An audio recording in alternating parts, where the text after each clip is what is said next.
This channel does not promote any violent, harmful, or illegal activities. All content provided by this channel is meant for an educational purpose only. কাণ্ডে supreme কোর্টে ইডির জোড়া মামলার শুনানির জন্য কবে তালিকাভুক্ত হয় নজর সেদিকে আছে। প্রধান বিচারপতির এজলাসে আলাদা করে মামলা মেনশন করেনি ইডি। নিরপেক্ষ তদন্তের জন্য সিবিআইকে যুক্ত করার আবেদন জানানো হয়েছে। তল্লাশিতে থাকা 3 ইডি আধিকারিকও রাজ্যের বিরুদ্ধে মামলা করেছেন।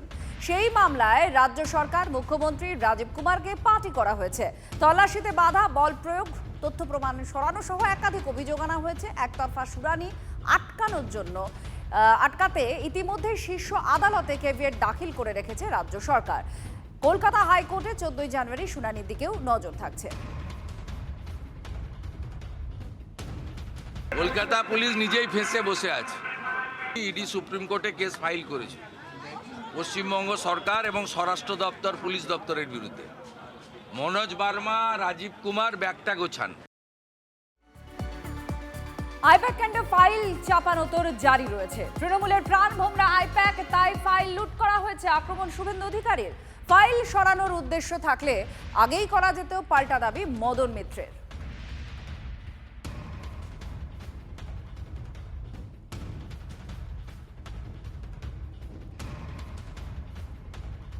মমতা ব্যানার্জির যদি ফাইল চুরি করা দরকারই পড়ে, তাহলে ওই দিন যাবার দরকার কি আছে? ওই দিন না গিয়ে অন্য কোনো দিন সরিয়ে রাখতে পারতেন। সব উত্তর পেয়ে যাবেন, সব উত্তর নিয়ে আমরা রেডি আছি।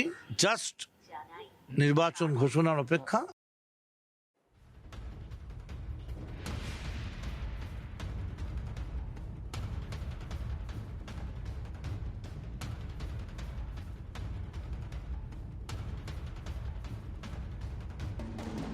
আইপ্যাক নামক যে সংস্থা, তার জন্য বাংলার মুখ্যমন্ত্রীর মাথা ব্যথার পিছনে যে মূল কারণটা, সেটা হচ্ছে তার খোকাবাবুকে বাঁচানো। এটুকু আমি জানি। তার খোকাবাবু সে কয়লা দুর্নীতি কাণ্ডে জড়িত, এটা বাংলা সব মানুষ জানে।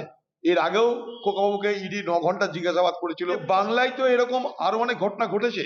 পার্থ চ্যাটার্জির হয়েছে, জ্যোতিপ্রিয়র হয়েছে, তাপস পালের হয়েছে, কত কি হয়েছে, অনুব্রতর হয়েছে। সবাই দিদির কাছের লোক।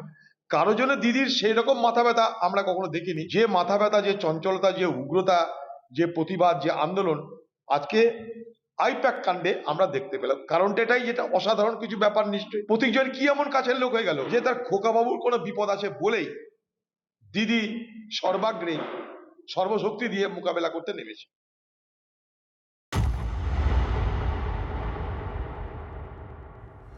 আর এদিকে আইপ্যাক কাণ্ডে তদন্তে পুলিশের তৎপরতা দেখা যাচ্ছে। আইপ্যাক কর্ণধারের বাড়িতে তল্লাশি তদন্তে প্রতীকের আবাসনের বাসিন্দাদের তলব করেছে পুলিশ। প্রতীকের প্রতিবেশীদেরও নোটিশ পাঠানো হয়েছে। ইডি তল্লাশিতে যাওয়ার পর আবাসনের বাসিন্দারা ঠিক কি দেখেছিলেন, ইডি আধিকারিকদের গতিবিধি কি ছিল, এই সমস্ত জানতে চান তদন্তকারীরা। সেই জন্য নোটিশ ধরানো হয়েছে।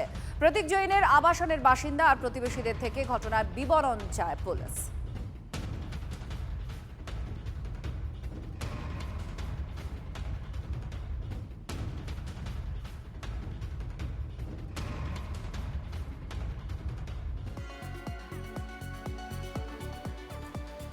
ফের মুখ্যমন্ত্রীকে নিশানা করেছেন অর্জুন সিং।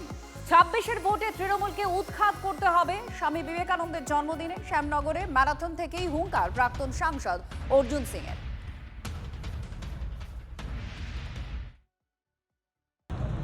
মমতাকে দৌড় করাতে হবে, বাংলা থেকে তাড়াতে হবে।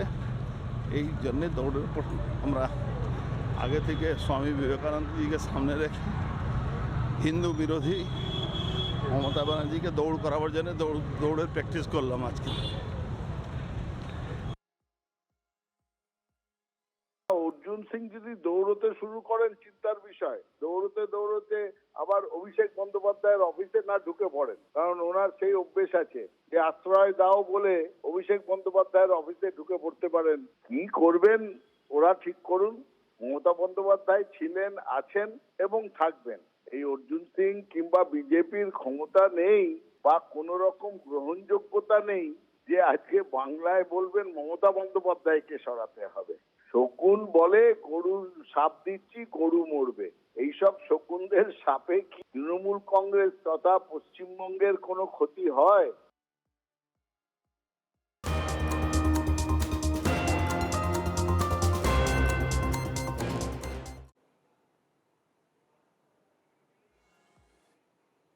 এই মুহূর্তে আপনারা দেখতে পাচ্ছেন পশ্চিম মেদিনীপুরের নারায়ণগড়ে বিবেক যাত্রায় দিলীপ ঘোষ নারায়ণগড়ের মিছিলে। দেবব্রত আমাদের প্রতিনিধি আমাদের সঙ্গে রয়েছেন। দেবব্রত, অনেকদিন পর দিলীপ ঘোষকে এত সক্রিয় দেখা যাচ্ছে ঠিক নির্বাচনের আগে আগে, তো বিবেক যাত্রায় তিনি হাজির, কিছু বললেন বা চারপাশের মানুষের সঙ্গে কি কথা বললেন?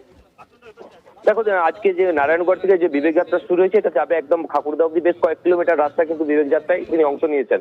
সাধারণ কর্মী সমর্থকরা কিন্তু উচ্ছ্বাস ছিলেন দিলীপ ঘোষকে কাছে পেয়ে। তবে দিলীপ ঘোষ খুশ হয়ে যাচ্ছিলেন, কিন্তু তিনি মিডিয়ার সামনে সেভাবে মুখ খুলতে চান না। তিনি শুধুমাত্র বিবেক যাত্রা সম্পর্কেই দু চারটি কথা বলেছেন, তারপরে তিনি র্যালিতে বেরিয়ে গেছেন। এই মানে দিলীপ ঘোষকে পেয়ে জেলার মানুষ বা জেলার বিজেপি যারা কর্মী সমর্থক তারা কিন্তু উৎসাহিত বলা যেতেই পারে। ধন্যবাদ। আপনারা জানেন বিকশিত ভারত যুব নেতৃত্বের কনভেনশন চলছে, প্রাইম মিনিস্টার ভাষণ দেবেন আজকে। আর সারা দেশের সঙ্গে পশ্চিমবাংলায়ও আমরা পার্টির তরফ থেকেও একদম মণ্ডল স্তরে সব জায়গায় বিভিন্ন অনুষ্ঠান করছি। এখানে নারায়ণগড়ের বিধানসভার 500 যুবক আজকে বাইক নিয়ে বেরোবেন, বাইক র্যালির মাধ্যমে উদযাপন করবেন। খড়গপুর টাউনে তো যুব মোর্চার নেতৃত্বে আর যুবকদের নিয়ে ওখানেও র্যালি আছে।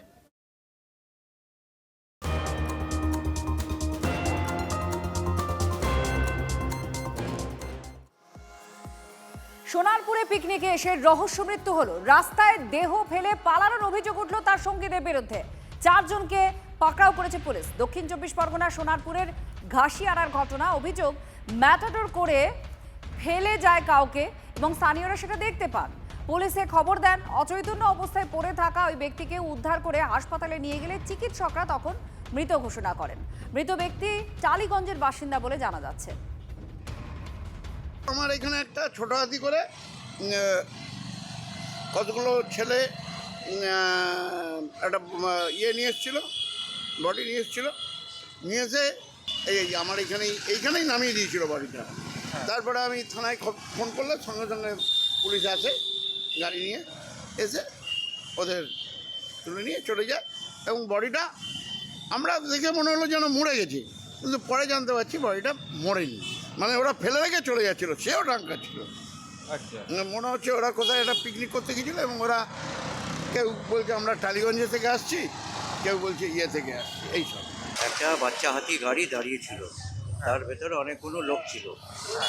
একটা লোক অসুস্থ বলছিল ওরা, আমার দেখে মনে হলো উনি আগেই মারা গেছে। আমি ওদেরকে বললাম ভাই বডি এখানে নামাবে না। বলছে না কাকা আমরা জল দেবো, একটু মুখে টুকে জল দেবো বলে আমরা ওকে নামাচ্ছি।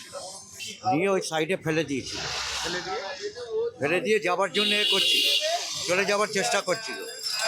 তা আমি বললাম ভাই গাড়ি নিয়ে যাস না, আমি তোদের গাড়ির নম্বর নিয়ে নিয়েছি, WB11E9789 এই গাড়ির নম্বর।